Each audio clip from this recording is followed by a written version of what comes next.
Hora H do Agro. Oferecimento. Ihara. Agricultura é a nossa vida. Ihara.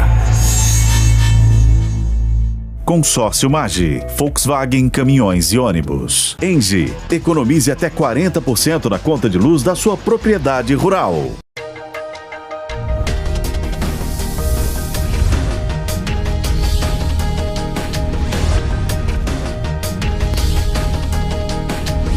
Hora H do Agro, com Kellen Severo. Olá, sejam muito bem-vindos ao Hora H do Agro. Vamos aos destaques de hoje. Tensão no Oriente Médio dispara depois do ataque do Irã a Israel. O agro exporta carnes e milho para essa região e importa fertilizantes. A gente vai entender os novos impactos da guerra no preço de alimentos, combustíveis no Brasil e também os efeitos na geopolítica mundial. Aqui no Brasil, pedidos de recuperação judicial no agro estão em patamar recorde. Afinal, o setor está em crise? A gente vai entender no detalhe o cenário e as perspectivas para 2025. Greve nos portos dos Estados Unidos e congestionamento de cargas e navios já mudam a logística também aqui no Brasil. Na Europa, a Comissão Europeia propôs o adiamento da lei ESG e aumentou a pressão para que a medida seja adiada. A decisão precisa ser aprovada pelo parlamento. Você vai ver tudo isso e muito mais no Hora H do Agro, que já está no ar. A semana foi marcada pela escalada das tensões no Oriente Médio, depois que o Irã disparou cerca de 200 mísseis em Israel. O envolvimento direto do país no conflito aconteceu após uma incursão de Israel no sul do Líbano contra o grupo extremista Hezbollah, que tem o apoio do governo iraniano. Além dos ataques de mísseis contra o Hezbollah, Israel havia anunciado nesta semana uma ação por terra para combater o grupo.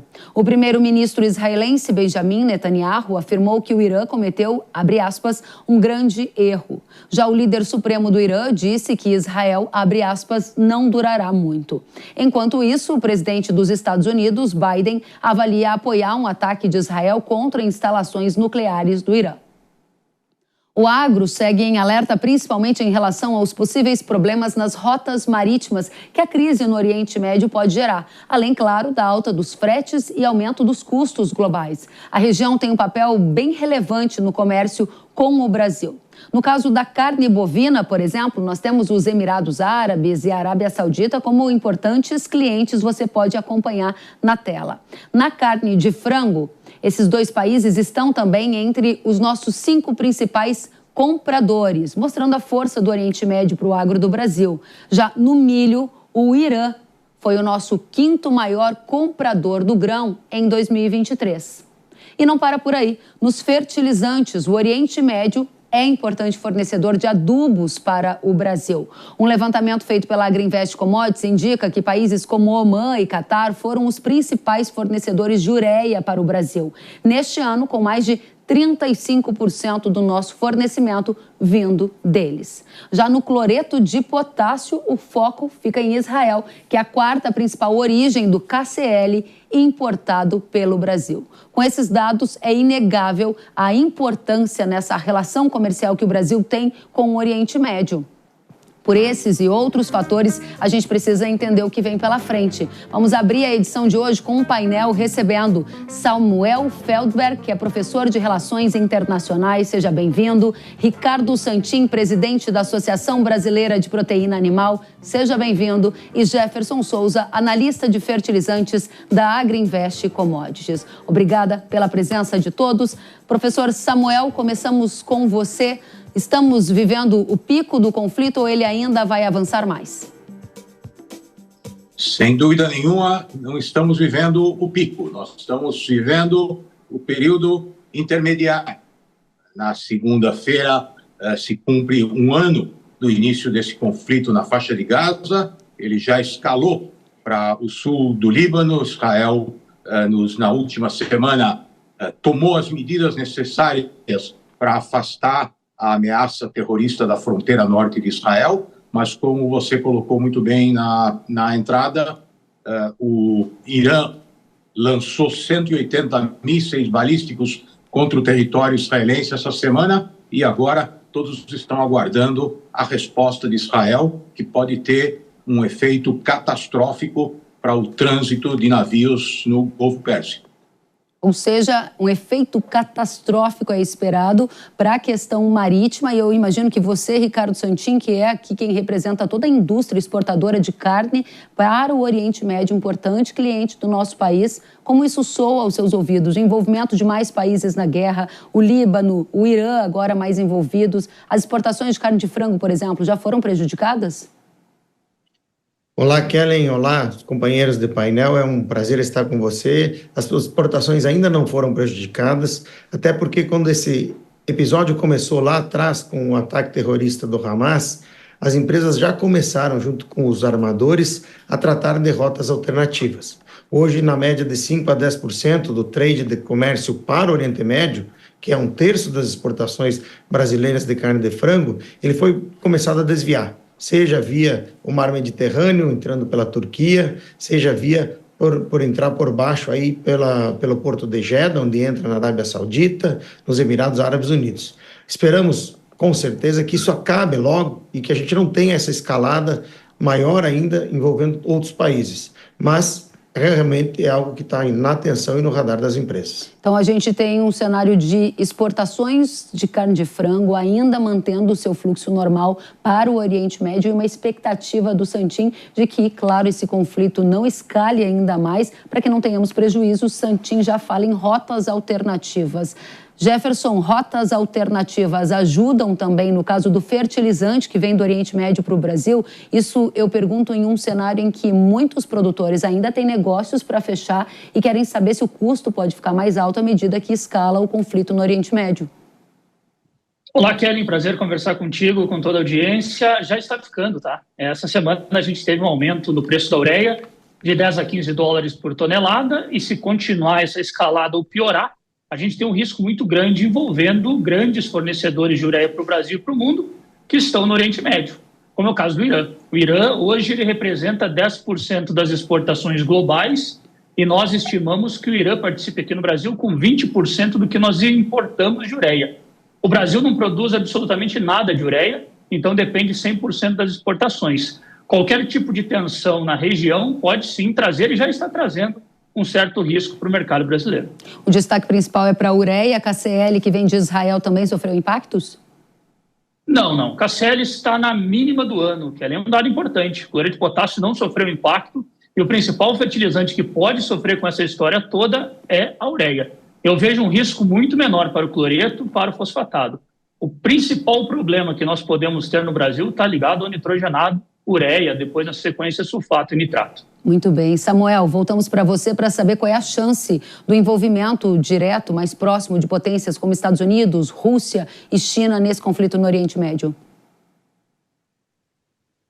Eu acho que é importante também esclarecer para os nossos ouvintes que o aumento desses preços pode ser uma combinação de diversos fatores. Por um lado, no caso dos fertilizantes, nós estamos falando de um eventual aumento do custo da matéria-prima, se efetivamente houver uma ampliação do conflito, uma parte da produção de petróleo que é disponibilizado para o mercado internacional pode sair do mercado e, portanto, isso aumentaria o preço do petróleo, como já aumentou ao longo dos últimos dias. E, no caso do custo dos transportes, aqui foi mencionado o porto de Jeddah como uma alternativa, mas nós estamos vendo ao longo dos últimos meses uma atuação dos terroristas Houthis a partir do Iêmen que afetam o tráfego marítimo no Mar Vermelho. Então, independentemente do que acontecer na relação do conflito com o Irã, o tráfego de navios pelo Canal de Suez e pelo Mar Vermelho já vem sendo afetado e uma mudança dessa rota aumenta significativamente os fretes, mesmo para aqueles navios que querem chegar ao Mediterrâneo. Em relação às grandes potências, nós temos visto uma intervenção direta dos Estados Unidos. A frota americana está presente no Golfo Pérsico, de certa forma dissuadindo o Irã de uma ação mais enfática, talvez participe de uma retaliação israelense contra o Irã. E a Rússia está presente desde antes desse conflito, muito fortemente na Síria, onde é um elemento importante para manter o governo do presidente Assad. A China vem se preocupando mais com manter as relações com todos os países envolvidos, está muito preocupada com acesso ao petróleo, ela é um grande comprador de petróleo iraniano, ajuda o Irã a se desvencilhar, de certa forma, das sanções impostas pelo Ocidente. Então, eu diria, para resumir, que os Estados Unidos estão diretamente envolvidos no conflito, a China e a Rússia de forma alternativa, cada um cuidando dos seus interesses. Muito bem, professor. Se cada um desses países já está cuidando dos seus interesses na região, a gente tem aqui um representante da indústria de carnes do Brasil que também está cuidando dos interesses dos nossos agroexportadores, Santin. O professor há pouco falou da questão dos rebeldes Houthis no Mar Vermelho e dos impactos que isso já causa para transporte. Isso é uma observação importante para que você traga para a gente também correlações a quem produz suíno, a quem produz aves aqui no Brasil e a quem está tentando entender como é que esse conflito lá do Oriente Médio afeta a mim, que de repente sou integrado com uma indústria. Qual é o papel hoje que a ABPA está fazendo para também evitar prejuízos maiores à nossa carne em função de toda essa escalada de tensões na região do Oriente Médio? Kellen, eu concordo com o professor com relação ao aumento de custos. Isso é uma coisa que é inexorável. Já, aliás, estamos experimentando isso. A gente tinha a chamada taxa de guerra, taxa de conflito, que já é de $1.000 por container a mais, que já está sendo praticado desde o começo do ataque do Hamas e dos Houthis também, que tem dificultado demasiadamente esse tráfego aí e faz com que as cargas acabem atrasando.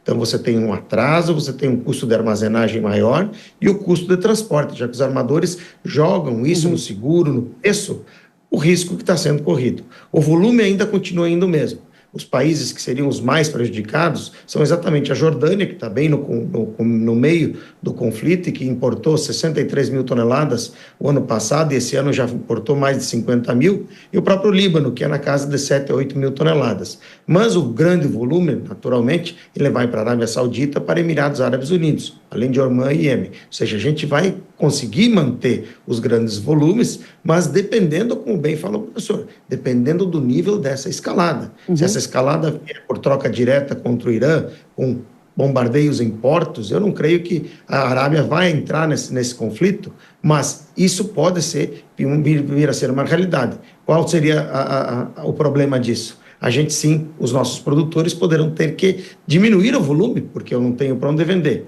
Mas até agora, nesse momento, é importante dizer, o Brasil é o maior fornecedor. Esses países também precisam, apesar da guerra, manter a segurança alimentar mínima dos seus povos. E o Brasil será chamado para isso. Esse é dois pontos super importantes que você coloca, ou três, né? De um lado, os custos nessa taxa de guerra que você menciona. De outro lado, uma eventual escalada da guerra podendo gerar efeitos aqui numa tentativa de diminuir a oferta do suíno, se não houver o mesmo volume de compras que tradicionalmente há no Oriente Médio. Mas o terceiro fator que me chama a atenção, quando a gente está em um ambiente de conflito e de tensão, os governos tentam garantir a segurança alimentar da sua população. Segurança alimentar quer dizer aumentar a demanda por comida. A gente já viu isso em outras ocasiões. E isso está acontecendo agora? Esses países estão tentando antecipar alguma compra, incrementaram a demanda pela nossa carne, por exemplo, Santin?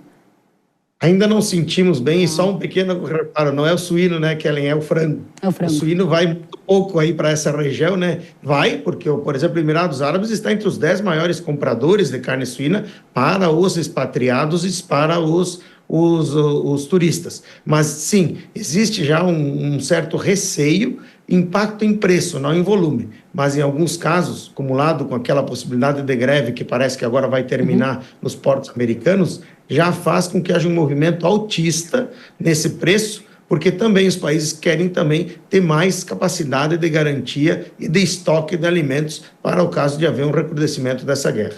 Importantíssimo e obrigada pela correção. Como a BPA representa aves e suínos, eu estava cometendo aqui um equívoco e o Santin muito bem me chamou a atenção. A gente está falando aqui prioritariamente de exportação de aves para o Oriente Médio. Obrigada, Santin.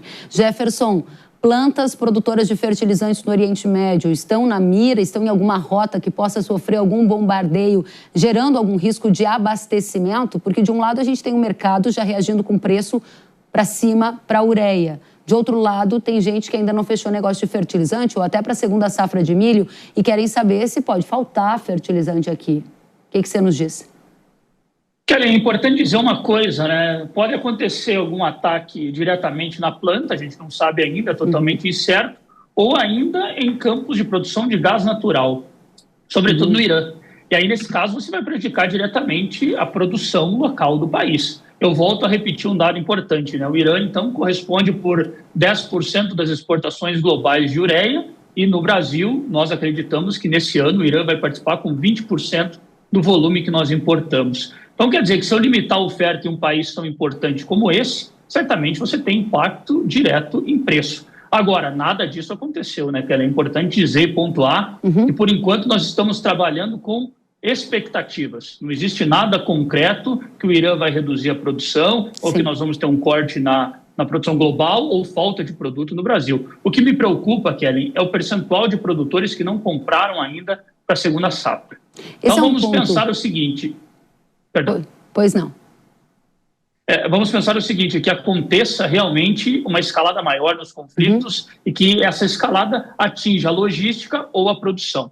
Eu ainda tenho no Brasil por volta de 55% dos produtores brasileiros que não compraram as suas necessidades para a segunda safra.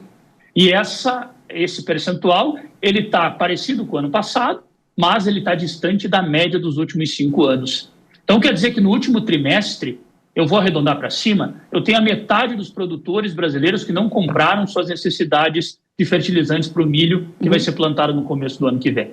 Nessa época, nós já deveríamos estar na casa de 65% a 70% comprado. Então, quer dizer que isso preocupa muito os produtores que não tomaram a sua posição, sobretudo em preço e em disponibilidade de produto. Porque é claro que se acontecer alguma coisa, o produto mais afetado deve ser a ureia e os nitrogenados. Muito bem, esse é um ponto importante que a gente sempre destaca aqui no Hora H do Agro sobre os impactos da geopolítica na formação de preços e de custos. E aqui o Jefferson está destacando para quem está descoberto, ou seja, mais exposto às variações de mercado, observando a safra de milho que vai ser plantada majoritariamente a partir de janeiro no centro-sul do Brasil. Jefferson, rapidamente, para eu seguir adiante, você falava sobre 20% da ureia vir do Irã. Desses 20% neste ano, a gente já incorporou boa parte desse volume ou tem muito do volume para entrar? Eu acredito que nesse último trimestre ainda teríamos um volume razoável de ureia iraniana. O que acontece, Kelly? A ureia iraniana ela é mais competitiva que a ureia de outras origens por uma questão de sanção. Isso acabou atraindo mais volume de ureia iraniana nesse ano. Então ainda nós teríamos alguns percentuais para importar e, claro, acaba trazendo uma tensão para esse último trimestre. Obrigada, Jefferson. Professor Samuel, para a gente fechar a expectativa daqui para frente, mais países vão se envolver nesta guerra? Há uma solução de curto prazo ou ela vai virar, sim, uma guerra longa? Não há uma solução de curto prazo. Essa guerra já é longa, no caso dos países do Oriente Médio, com exceção da guerra Irã-Iraque na década de 1980, uma das guerras mais longas no Oriente Médio, certamente nos últimos anos, e o risco maior está justamente na interrupção do tráfego no Golfo Pérsico. Se houver um conflito direto com o Irã, que não seja uma operação pontual de bombardeio de determinadas instalações iranianas, pode haver uma situação em que o Irã vá retalhar contra os países vizinhos e isso eventualmente gera uma situação de interrupção do tráfego no Golfo Pérsico e isso leva a uma interrupção do transporte de petróleo e dos seus derivados. Isso vai afetar as exportações do Irã, isso vai afetar exportações de outros países do Golfo Pérsico e isso vai afetar as exportações de países que necessitam do Golfo Pérsico para acesso dos portos daqueles países que lá estão localizados. Eu, se fosse um produtor brasileiro, estaria fazendo hedge dos preços daquilo que eu tenho que importar. Muito bem. Professor Samuel, só para fechar com você, a sua percepção majorada agora é que essa guerra vai ganhar mais fôlego ou ela vai ficar assim como está por mais um tempo? Se houver uma retaliação contra o Irã, isso provavelmente representa uma escalada, e a intervenção israelense no Líbano para afastar os terroristas do Hezbollah da fronteira, ela só começou. Isso é uma primeira semana de uma operação que provavelmente vai durar ainda muito tempo para garantir que os cidadãos israelenses possam voltar aos seus lares no norte do país. Ok, obrigada, professor. Santin, o cenário que o professor Samuel coloca é o seu cenário base para o ambiente de negócios de carne? Se sim, quais são os riscos mais importantes que você quer destacar para a nossa audiência? Sim, infelizmente o professor tem razão quando coloca que essa retaliação pode gerar uma escalada ainda maior, né? E aí a gente vê o problema. Claro, a gente tem que olhar essa geografia de onde serão os ataques e que respingos eles terão nos outros países. Porque, veja, a Ucrânia, Kelly, está em guerra com a Rússia há mais de 1 ano e meio e está crescendo a sua exportação em 15% de grãos. Ou seja, aonde está tendo a guerra, e aí a gente tem que olhar. Se ela ficar restrita, como está agora, lá no Líbano e assim por diante, você tem uma situação que é a que estamos vivendo e conseguindo contornar agora. Como bem coloca o professor Samuel, se você tiver ataques diretos ao Irã, com retaliações dos países vizinhos, isso sim começa a complicar bastante esse fluxo que antes referimos. As empresas acharam alternativas. Claro que também os países terão que buscar essas alternativas por terra, mas tudo isso fica muito mais custoso. Fica mais custoso, mais complicado e mais difícil de chegar.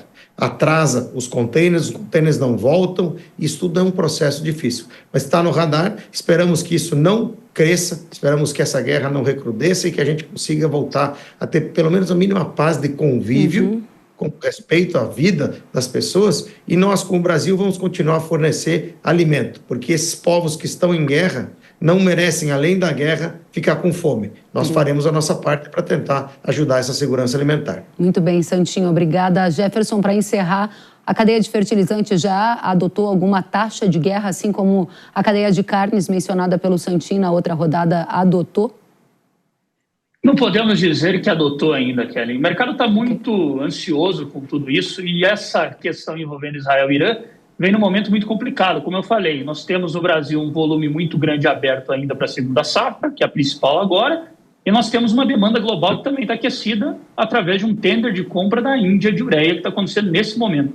Então você imagina que nessa semana nós tivemos já um mercado que estava aquecido por uma compra internacional, e aí nós começamos a ver esses ataques entre Irã e Israel e, sobretudo, Irã é hoje um grande fornecedor para nós e o mercado já fica muito ansioso com o que pode acontecer nesse último trimestre. Então, para o produtor que está vendo, Kelly, muita atenção para aquele que não comprou ainda. Eu sei que o planejamento está difícil, mas eu digo, a nossa recomendação interna da Agriinvest é que o produtor, nesse momento, sente e faça suas contas, porque estamos num momento crucial, sobretudo para o nitrogenado. Excelente, muito bom abrir esta edição com tantas reflexões sobre geopolítica, mercado de carnes e fertilizantes. Samuel Feldberg, professor de Relações Internacionais, obrigada pela presença. Ricardo Santin, presidente da Associação Brasileira de Proteína Animal, da mesma forma, volte sempre. E Jefferson Souza, analista de fertilizantes da Agriinvest Commodities, obrigada pela presença. São muito bem-vindos para outras participações. Até. E depois do ataque do Irã a Israel, os mercados reagiram, especialmente o mercado de petróleo. O Oriente Médio é uma importante região produtora do óleo e a commodity subiu mais de 5% nesta semana. Dados compilados pelo Instituto Brasileiro do Petróleo e Gás indicam que 10 dos maiores produtores de petróleo do mundo, 5 deles estão aí, no Oriente Médio. Veja que o Irã, agora que está mais envolvido na guerra, aparece como o 7º maior produtor de petróleo. A Rayon Consultoria revela que, apesar do aumento da tensão no Oriente Médio gerar uma perspectiva de alta para o petróleo, é preciso levar em consideração outros fatores que também impactam a formação de preço desta commodity. Quando se fala de conflito no Oriente Médio e a relação entre os preços do barril de petróleo, é claro que naturalmente vem à nossa mente uma percepção de uma alta. Até porque naquela região é uma região que se concentra grandes produtores de petróleo. Porém, é importante a gente colocar no contexto que a gente já vinha computando preços de barril de petróleo em níveis mais baixos, registrados aí na faixa de 70 ou até abaixo disso, isso dentro de um cenário de uma economia chinesa mais enfraquecida, com uma baixa performance de atividade econômica, e a gente está falando aí da segunda maior economia do mundo e a maior importadora global de petróleo. Quando o conflito ocorreu, a gente saiu de um patamar de preço de $70 para os 75, nesse pico, né, por conta desse ataque do Irã contra Israel. Porém, esse nível de preços ainda é abaixo da média de preços realizados ao longo desse ano, que é na casa de $80 no barril. E o mercado, como é que ele enxerga isso? Por que não houve uma alta tão mais expressiva? Eu acho que é por conta de que é um conflito no Oriente Médio que vem se arrastando aí já há um ano. Esse ataque realizado pelo Irã contra Israel já não foi o primeiro, ocorreu em proporções menores, porém em abril, e se repetiu ontem. E cada vez mais o mercado começa a perceber que existe uma grande possibilidade desse conflito ele ficar numa esfera regional, ou seja, não envolvendo outros países produtores de petróleo, como por exemplo a Arábia Saudita, e outros países também com maior poderio bélico, como por exemplo a Rússia e os Estados Unidos. Eduardo, e como a escalada do conflito no Oriente Médio pode impactar a formação dos preços de combustíveis aqui no Brasil? A gente já vinha com uma trajetória de preços mais baixos e que nós sinalizamos semanas atrás que tinha, por conta disso, uma possibilidade de haver corte nos preços, tanto no diesel quanto na gasolina aqui no Brasil, na ordem de 40, 30 centavos para cada produto, respectivamente. No entanto, com esse aumento de patamar de preço, por conta dessa crise no Oriente Médio, o que aconteceu foi uma diminuição desse espaço para corte. Sem, dentro dos nossos cálculos, uma possibilidade de uma alta. É claro que a gente está analisando o cenário como ele está hoje, mas dentro do que a gente tem calculado, dentro do que a gente tem visto, não há possibilidade para, pelo menos, ter uma alta de preço, pelo menos num curtíssimo prazo. Muito obrigada, Rayon, pela participação. Um levantamento, agora a gente está trocando de assunto, um levantamento realizado pelo Serasa no último mês revelou que 82 empresas relacionadas ao agronegócio pediram recuperação judicial. Esse número estabilizou em relação ao primeiro trimestre de 2023, mas ele é recorde desde 2018. Veja que esse é o cenário no primeiro tri, de janeiro a março, último dado disponível do Serasa. As agroindústrias de transformação, ou seja, aquelas que utilizam como insumo ou matéria-prima algum produto de origem agropecuária, foram as mais demandantes, totalizando 38 companhias. Em seguida estavam os comércios atacadistas de produtos agropecuários. A gente recebe o head de agronegócio do Serasa, o Marcelo Pimenta, que nos conta. Marcelo, primeiramente, seja bem-vindo. Qual o cenário financeiro do agro hoje? Olha, o mercado está mais exigente na avaliação de riscos e na concessão de crédito, né? Até por tudo que vocês têm noticiado, o que está acontecendo é que credores estão exigindo mais garantias reais, os juros estão mais altos e há um escrutínio maior da situação financeira do produtor, da empresa ligada ao agro na hora de um financiamento. A agricultura ela é cíclica, ela vive momentos de expansão, crescimento, altas margens e momentos de retração, né? Então, depois dos anos da Covid, onde a gente antes saiu de margens de 20%, 25% para margens de 45%, agora o mercado está bem mais complexo, né? A gente tem visto alguns produtores com margens de 10%, bem apertados, né? Então, quem não se preparou, né? Quem na bonança não se preparou, né, quem acabou se alavancando muito, né, expandindo mais rapidamente, comprando mais terras ou tendo alguns outros tipos de gastos e compromissos futuros, agora está enfrentando dificuldades. E o que está acontecendo agora é essa combinação de eventos climáticos que levaram a perdas significativas, né, em alguns municípios, em alguns estados, da produção agrícola e um aumento de juros, né? Então, preços de commodities mais baixos, custos mais altos, quem estava muito comprometido com dívidas agora está tendo bastante dificuldade. Marcelo, na sua visão, o agro está em crise? o agro é complexo, ele é grande, ele é dinâmico, ele é diverso. Não existe sim ou não. O que há é que você tem em alguns setores específicos, em alguns municípios, né, para produtores ou empresas que estão muito alavancados e que são identificados, que a gente consegue saber quem são, o CPF e o CNPJ deles, porque a gente acompanha isso há alguns anos, eles estão em dificuldade, né, e as empresas que estão vinculadas a esses produtores, né, ou que estão na cadeia, né, como um todo, vão ter algum tipo de dificuldade. Mas se por um lado acontece isso, por outro você tem crescimento, né? A gente acompanha, por exemplo, o setor de café, né, que está com uma margem EBITDA super grande, e mais do que isso, até por ter sido um setor que sempre se organizou muito bem, até para aplicação de compliance socioambiental, a gente tem visto eles expandirem mercado. Então, a gente vê, sim, focos de crise em uma ou outra commodity, em alguns municípios, mas, por outro lado, o agro é enorme, né? Você tem as cadeias de gado também, que são que estão em expansão, então não há a gente não enxerga isso como uma crise generalizada. E sempre também tem a relativa, você tem que relativizar o que tem acontecido. Tem aumentado o número de RJs? Tem aumentado. Isso causa preocupação? Causa. Mas são 250 RJs num universo de 1,4 milhões de produtores que tomaram crédito, né, rural nos últimos 2 anos. Então o número é pequeno, né? Claro que quando um grande do mercado cai, né, ou entra em recuperação judicial, sempre causa um alvoroço, e é por isso que o mercado está mais restritivo, por isso que está tendo um escrutínio maior nas análises, mas não enxergo como uma crise generalizada. E há risco de mais empresas entrarem com pedido de RJ, de recuperação judicial, por quê? Há esse risco sim. A gente tem acompanhado o portfólio ali de algumas empresas, né, as taxas de inadimplência, né, de probabilidade de inadimplência de produtores que estão vinculados a essas empresas, e o que a gente tem percebido que tem dobrado esse risco comparado a 6 meses atrás em algumas faixas.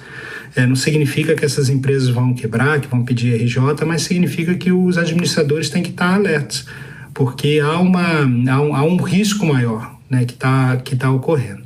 Quando a gente olha o panorama geral das RJs, por exemplo, a gente vê que ela é bastante característica. Ela está concentrada em alguns tipos em alguns municípios, em pouquíssimos tipos de culturas. Tem uma questão desses produtores serem arrendatários, né, terem bastante compromisso com arrendamentos e fazerem parte aí de grupos econômicos. Mas o mais importante, eles, tanto produtores quanto empresas, já estão alavancados, não é de hoje. Tá? A gente percebe e acompanha isso pelo AgriScore. Cerca de 2 anos para cá é uma constante, né, é um risco constante de inadimplência por conta de alavancagem. Muito obrigada ao Serasa pelas informações atualizadas do cenário econômico no agro a partir das pesquisas que fazem também no setor. Uma reportagem do Money Times, divulgado nesta semana, destacou a fala do então diretor de gestão de risco agropecuário do Ministério da Agricultura, Jonatas Pulquério, dizendo que há uma crise no agronegócio. A crise, segundo Pulquério, é desencadeada pela queda dos preços das commodities e quebras de safra por problemas climáticos. Na matéria, ele também citou a possibilidade de novos pedidos de recuperação judicial dentro do setor acontecerem ainda neste ano, até mesmo para empresas listadas na Bolsa. A reportagem foi bastante compartilhada no setor agro, nas redes sociais, e depois de alguns dias, o mesmo site que fez a reportagem anunciou a exoneração de Pulquério do Ministério da Agricultura. A gente vai discutir aqui se há ou não uma crise no agro brasileiro, e a gente convidou o agora ex-diretor de gestão de risco do Ministério da Agricultura e Pecuária, Jonatas Pulquério. Seja muito bem-vindo, Jonatas. Olá, Kellen. Obrigado pelo espaço. Obrigada a você por estar conosco. Vamos receber também Carlos Ortiz, sócio da AgroSchool. Ortiz, seja muito bem-vindo. Obrigado. Primeiramente, começo com você, Pulquério. A sua fala de que há uma crise no agro repercutiu muito esta semana em vários grupos de WhatsApp, sendo muito compartilhado aquele material. E depois disso, fomos surpreendidos com uma reportagem apontando que você foi exonerado. Há uma correlação entre esses dois fatos? Não, eu não posso dizer assim que há essa conexão, não, tá? Mas a Secretaria de Política Agrícola, ela passa, sim, por um momento de transição, né? Onde eu tenho falado muito que o Plano Safra, ele tem focado muito no cliente do banco, né? É um Plano Safra voltado aos bancos. Enquanto a gente está vendo uma crise, né, fora do sistema bancário.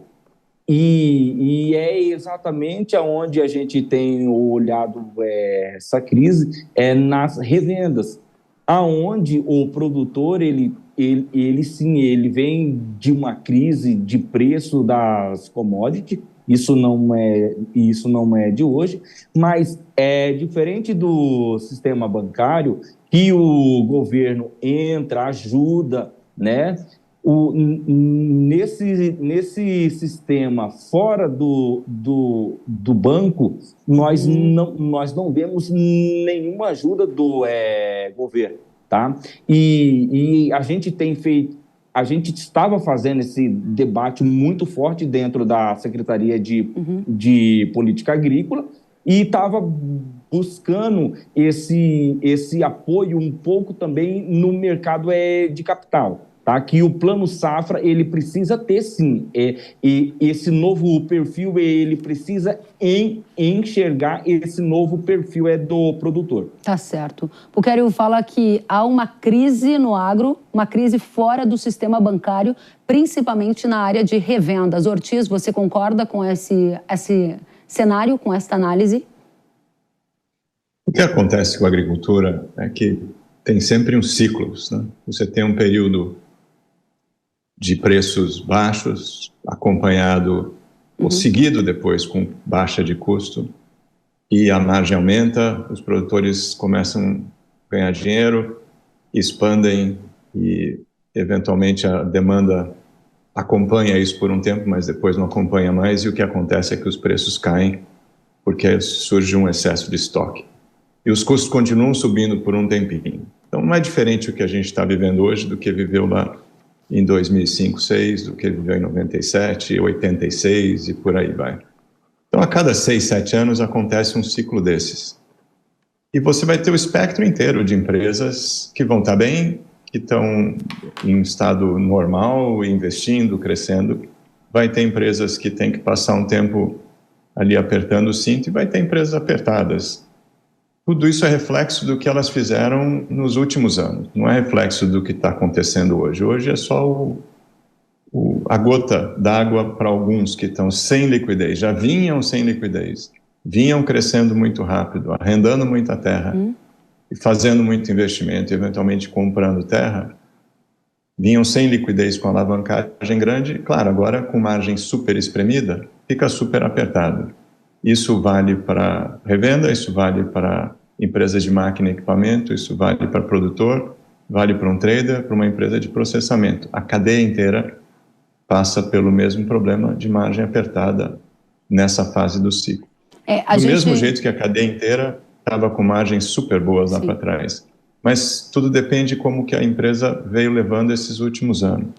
Isso é um ponto super relevante, os ciclos, né, agrícolas que você coloca, os ciclos econômicos, mas há também um ponto muito importante que é como esses ambientes que o Pulquério aqui chamou de crise, eles acabam gerando um efeito de contágio. E aí eu volto para você, Pulquério, para perguntar. Uma das questões mais sensíveis para muitos da nossa audiência vem de um momento em que a AgroGalaxy uma grande do insumo pediu recuperação judicial. E aí muitas postagens, comentários em redes sociais, análises em diferentes locais na rede social, nos sites, colocavam que esse movimento que aconteceu com esta empresa do agro pode se repetir com outras do mesmo segmento. E isso acendeu, eu vou aqui dizer, um sinal amarelo. Para alguns, ele é até vermelho. Existe esse risco sistêmico? Existe essa percepção da sua parte que o que aconteceu com essa companhia vai se repetir com outras também listadas em bolsa? O que a gente tem que ver é que, de fato, existe um ciclo, sim.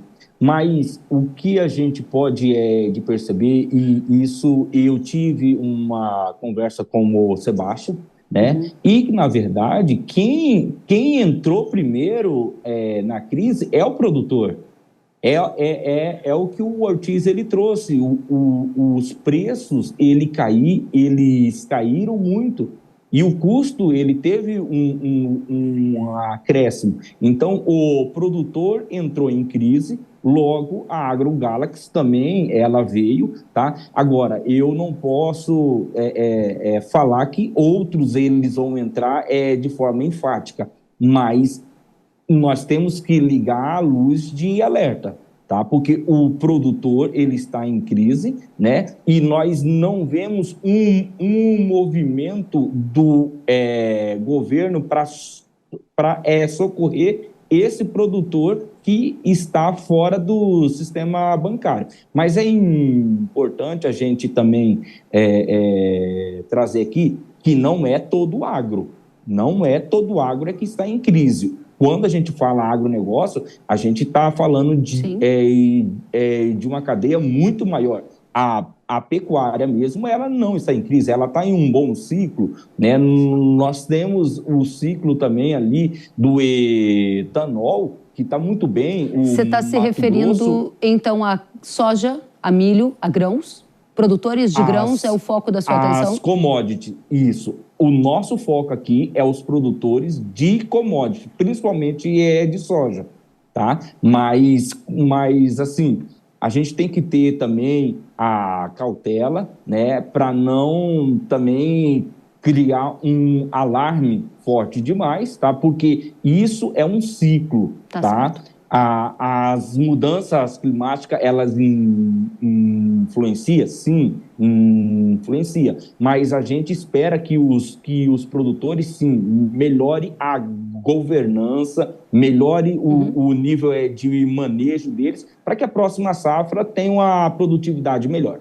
Ok. Agora, eu vou pedir para você, Ortiz, com toda a expertise que vocês têm na análise de crédito, na análise de saúde financeira de companhias e em gestão de risco, eu gostaria que você colocasse a sua atenção especialmente no tema revendas, porque esse é um dos temas mais sensíveis para a nossa audiência. A preocupação é, se um produtor rural ou alguns produtores de algumas regiões estão com dificuldades, isso pode afetar a revenda e a revenda contaminar mais pessoas dentro do agro e aí sim escalar para um cenário de crise. Eu gostaria que você deixasse muito claro para a gente o que está acontecendo com essa situação fora do sistema financeiro, aqui como colocou o Puckério, e quais são os efeitos disso em crédito, em juros e em endividamento.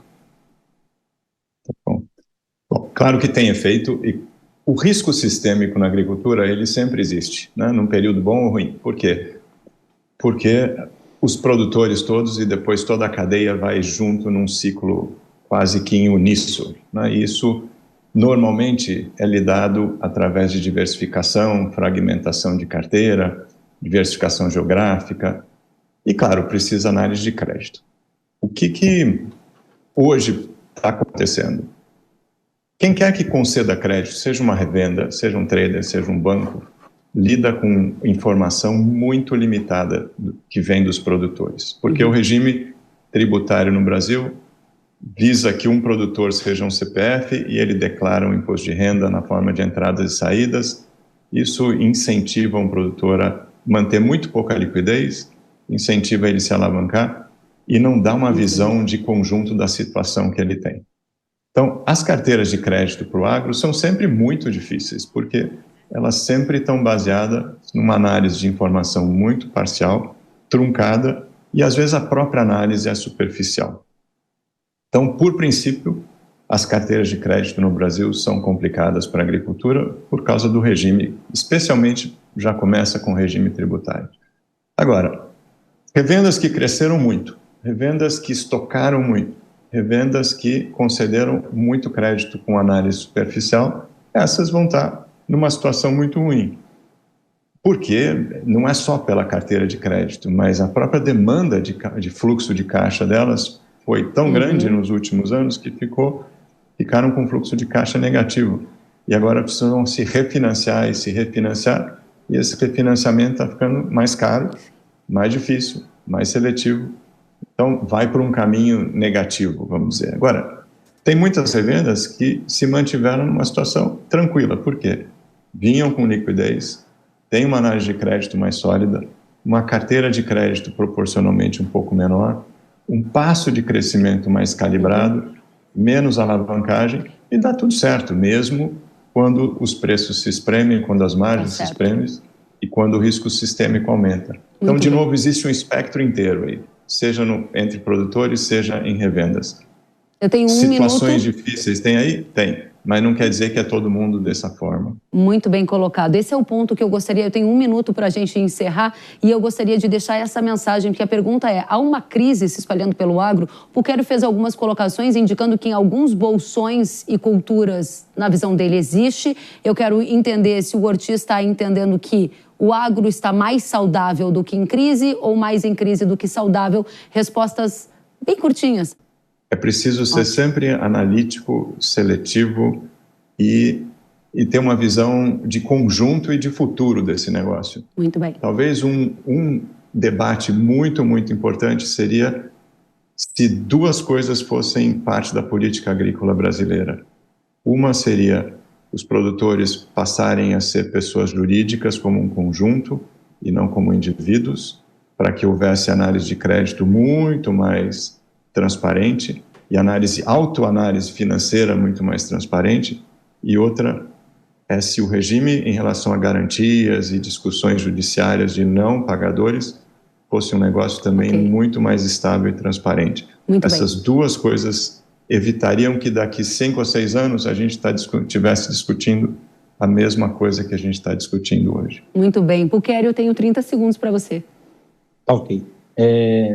A gente acredita, sim, que essa crise, ela existe, nós não podemos negar, mas ela é um ciclo. E a gente espera que seja um ciclo curto. O que eu deixo de mensagem é que RJ RJ não é a única solução, tá? Porque entrar em RJ é fácil. O sair dela que é o difícil, porque você precisa sair do outro lado com saúde financeira e com a confiança do mercado. Muito bem. Esse é o desafio. Agradeço demais, Carlos Ortiz, sócio da AgroSchool, pela sua presença, pelas análises, assim como Jonatas Puchério, ex-diretor de gestão de risco do Ministério da Agricultura e Pecuária. Até a próxima. E depois do intervalo, você vai ver que de greve até congestionamento em portos, os cenários para as perspectivas 24, 25 na logística. E ainda os europeus que aumentaram a pressão para adiar a lei ESG que proíbe a importação de vários produtos agrícolas. Voltamos já.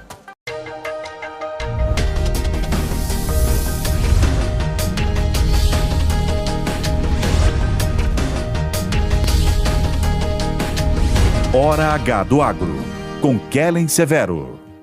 Que Zico, eu tenho a dica certa para você que não leva apenas sua carga, mas impulsiona o progresso. O consórcio MAGE Volkswagen Caminhões e Ônibus é ideal para ter seu caminhão novo, aumentar ou renovar a sua frota. 0 de entrada, parcelas a partir de R$ 2.800 e aqui o cartão vermelho é para os juros. Dê o primeiro passo para essa vitória. Consórcio MAGE Volkswagen Caminhões e Ônibus, a estrada da conquista começa aqui.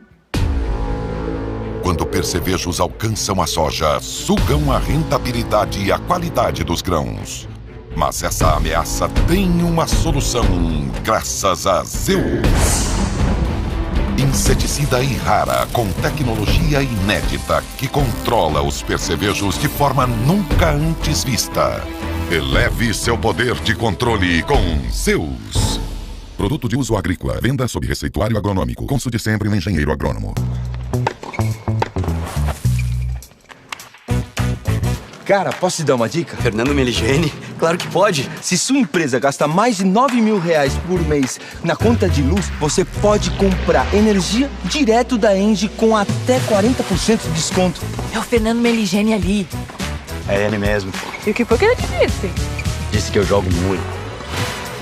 Vem pra Engie, a sua parceira no mercado livre de energia.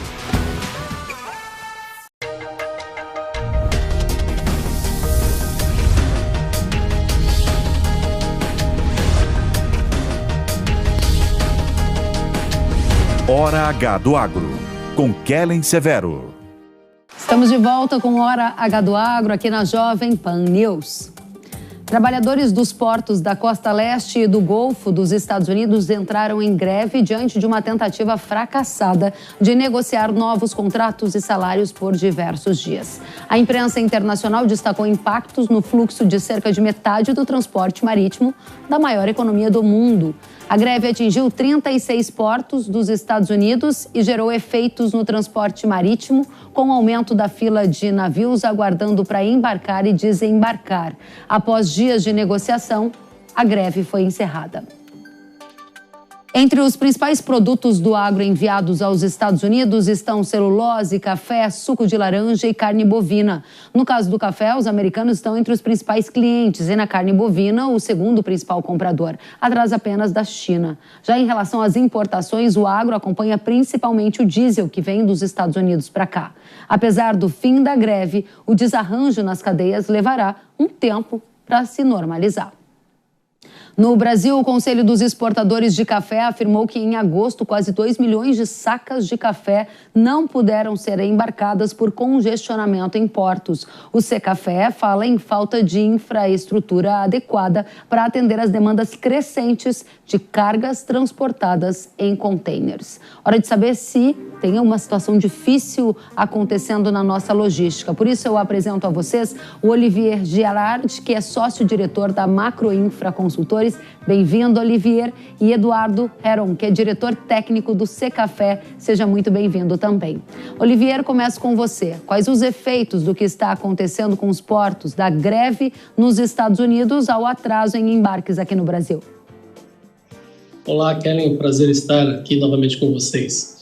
Bom, vamos falar por partes, né? Tem vários fatores ali a nível mundial que estão afetando, sobretudo, o custo dos fretes, né?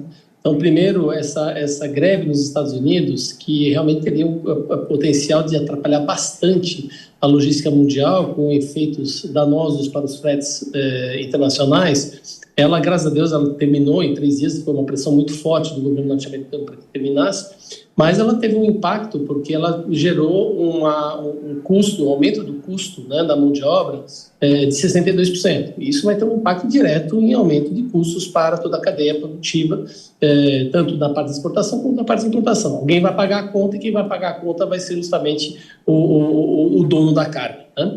Então, esse é um primeiro ponto.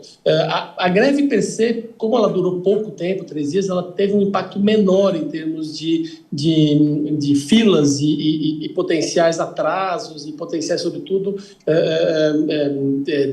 desarranjo da logística mundial.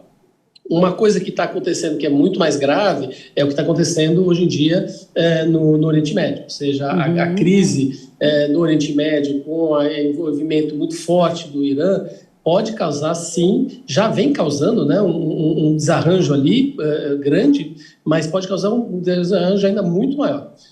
Explicando, na verdade, com a entrada, por exemplo, de um primeiro momento das forças terroristas, não deveria falar terroristas, mas forças rebeldes, Houthis lá no Iêmen, atacando os navios que passam ali pelo Golfo do Éden e passando pelo Mar Vermelho, isso impactou, porque muito das linhas de navegação dos armadores acabou reorientando os seus navios, ao invés de passar ali pelo canal de Suez, terem que dar a volta da África, aumentando em 19 dias de navegação. E isso fez o quê? Na verdade, apesar de ser 19 dias, nós estamos falando de um trajeto entre a Europa e a Ásia. Aí você fala assim, mas o que o Brasil tem a ver com isso, né? Afinal de contas, estamos falando de Europa e Ásia, não tem nada a ver com o Brasil. Mas o fato de você estar aumentando em 19 dias o tempo de navegação de uma rota primordial, que é a rota Europa-Ásia, você faz que você acaba necessitando, os armadores acabam necessitando ter mais navios para cumprir aquela rota, né? Porque demora muito mais tempo. Então, você está tirando capacidade de movimentação, capacidade de navios, né, das rotas, digamos assim, mais dos países mais emergentes, que são menos valorizados por esses armadores. Então, isso acaba tirando a possibilidade de você ter navios maiores aqui na região, e isso acaba tendo um impacto nos fretes. Então, para você ia fazer uma pergunta, Kelly? Pode fazer. Eu ia dizer que a situação é bastante completa e complexa. Ela passa desde greve nos Estados Unidos até problemas aqui nas cargas do Brasil e os efeitos colaterais de toda essa questão do Oriente Médio. Eu ia te pedir para a gente ouvir o Secafé e avançar para o próximo degrau para você nos dizer, Olivier, o que vem pela frente, tudo bem? Eduardo, que tipo de impacto o mercado do café já sente em relação a tudo isso que o Olivier colocou para a gente? Saudações, Kelly, Olivier, uma satisfação estar aqui falando do nosso café. Nós recebemos com muita preocupação esse movimento de greve na costa leste americana. E por uma única e simples razão. 85% do café brasileiro sendo distribuídos na costa leste americana. Quando nós tomamos ciência desse movimento, dia 1º de outubro, nós tivemos uma grande preocupação porque os Estados Unidos é o maior comprador de café do Brasil. Hoje corresponde com 16% dos embarques do país, esse ano crescendo 30% a mais, e de fato esse cenário trouxe preocupação para o comércio de café. Felizmente, essa solução ela foi resolvida de curto prazo, nós ainda não temos os impactos, mas é bom lembrar, como bem disse o Olivier, há diversos outros elementos que já vêm prejudicando a logística, tornando ainda mais desafiador. E essa questão da greve, se mantivesse esse cenário, sem dúvida, ia piorar a situação. Mas, felizmente, a greve acabou. Nós esperamos que isso tenha o menor impacto possível, mas é bom destacar que nós já estamos vivendo desafios logísticos nos últimos meses. Muito bem, esses desafios logísticos, claro que a greve acabou acendeu um alerta. Agora o Olivier estava trazendo para a gente todos esses elementos ao redor do mundo. A gente vê aqui o Eduardo falando de uma safra brasileira que cresce, a demanda que cresce pelos nossos produtos, mas a estrutura não acompanha esse crescimento. A gente está muito perto de um colapso portuário aqui no Brasil, e isso é exagero ou é realidade na sua visão, Olivier? Eu acho que não é exagero, não. Eu acho que nós estamos, sim, com um grave problema, sobretudo no Santos, né? Que Santos é o principal, digamos assim, porta de entrada e saída dos produtos, sobretudo quando a gente está falando de containers, onde o caso do café, onde praticamente 85% das exportações do café brasileiro acabam saindo pelo Porto de Santos. Eu diria também, por exemplo, o algodão, de praticamente 95% do algodão é movimentado pelo Santos. Nós, recentemente, fizemos um estudo para a Associação Mato Grossense dos Produtores de Algodão, a AMPA, onde a gente procurou justamente alternativas ao Porto de Santos. A gente mapeou todos os problemas que haviam em Santos, e são muitos. Encontraram? Desde terminais que estão sobrecarregados, onde hoje em dia a gente tem um padrão da indústria que fala que quando chega em 65% de utilização da capacidade, já é bom você começar a pensar em uma ampliação. Bom, hoje em dia, os principais terminais ali, como o BTP e o Santos Brasil, estão acima de 95% de utilização da capacidade. A própria DPW, que está um pouquinho melhor, ela está com quase 80% de utilização da capacidade. Então, nós estamos realmente com problemas. Temos sérios problemas também na retroárea de Santos. Tem vários REDEX que, por conta de uma nova norma da Receita Federal, acabaram perdendo a possibilidade de serem REDEX. Então, isso diminuiu a quantidade de REDEX disponíveis. Temos pouca vigilância sanitária também disponível para fazer todos os trâmites legais. Então, isso, justamente o estudo que nós fizemos foi para tentar trazer alternativas, tentar ver quais são as alternativas, porque nós temos portos muito, muito bons e que são muito subutilizados. Como, por exemplo? O porto de Itaguaí. Itaguaí, respondido. Estava aqui ansiosa pela resposta, quais eram as alternativas, porque mais do que mostrar problema, a gente gosta de mostrar a solução. Obrigado, Olivier. Eduardo, vocês também encontraram alternativas para lidar com esse problema nos portos? Olha, Kelly, nós temos hoje o desafio que a gente verifica são em todos os portos do Brasil. Nós temos hoje limitações físicas de infraestrutura nos portos brasileiros. Claro que, naturalmente, o Porto de Santos acaba tendo um enfoque maior por ser o maior porto da América do Sul. Mas hoje nós temos, por exemplo, só para dar em números, 85% do café produzido no Brasil está concentrado no Sudeste. 2 estados correspondem com 75%, que é o Minas Gerais, o maior estado produtor com 50%, e o Espírito Santo com 25%. Espírito Santo, nós sabemos que não há condições portuárias adequadas até para receber as grandes embarcações. Então, esse volume produzido pelo Espírito Santo vem aqui para outros portos aqui. Estão sendo distribuídos pelos portos do Rio, que praticamente absorveu 85% do volume de 5,4 milhões de sacas que tiveram trânsito aduaneiro em Vitória e que foram distribuídos, embarcados efetivamente pelo Porto do Rio.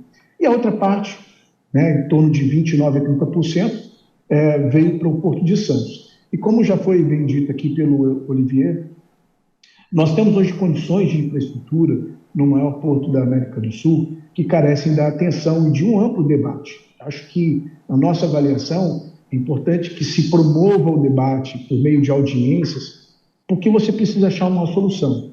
O que nós notamos, até fazendo uma pequena contextualização sobre os embarques de café no Porto de Santos, Santos já alcançou 85% dos embarques de café do Brasil. Hoje, no período de janeiro a agosto, ele representa 67%. E na contramão disso tudo, nós temos o Rio de Janeiro, que hoje corresponde com 29%, 30% desses embarques. O que ocorre é que tanto o Porto de Santos quanto o Porto do Rio já vem sinalizando capacidades além do que é recomendado pela OCDE. E, consequentemente, os 2 maiores portos que embarcam, são responsáveis pelo escoamento da safra de café do Brasil, apresentam sinais de esgotamento e, por essa razão, a gente tem procurado rotas e Itaguaí hoje é um porto que a gente vem avaliando sobre a possibilidade de poder explorar melhor, até porque ele recebe grandes embarcações e aí é um cenário que talvez crie uma expectativa um pouco melhor para o setor cafeiro. Muito bem, gente. É muito bom, além de analisar problema, é apontar soluções, estratégias. Claro que a gente sabe que o agro ainda vai ter uma contribuição muito farta e a gente precisa que a infraestrutura acompanhe todo esse crescimento e competitividade. Muito obrigada pela presença de vocês, Olivier Girardi, que é sócio-diretor da Macroinfra Consultores, e Eduardo Heron, diretor técnico do Secafé. Voltem sempre.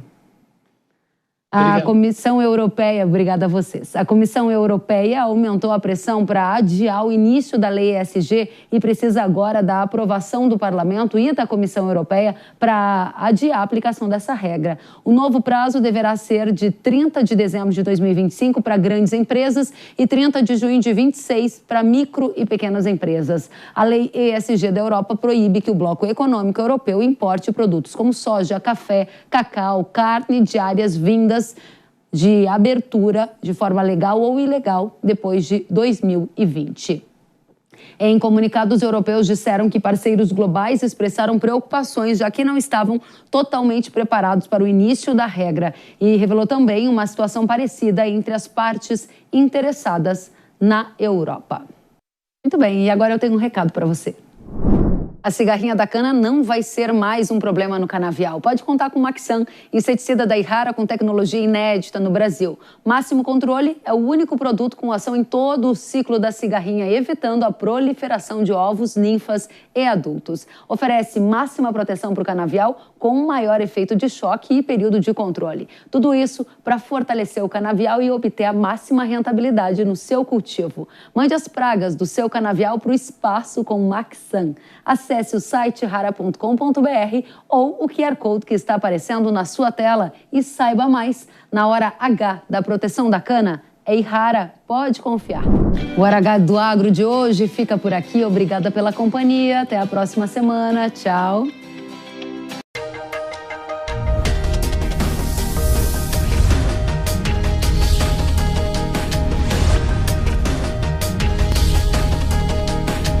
Hora H do Agro, com Kellen Severo.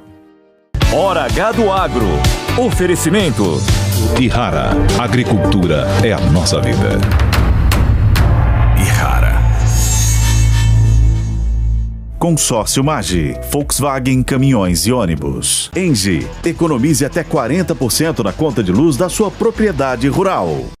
A opinião dos nossos comentaristas não reflete necessariamente a opinião do Grupo Jovem Pan de Comunicação. Realização Jovem Pan News.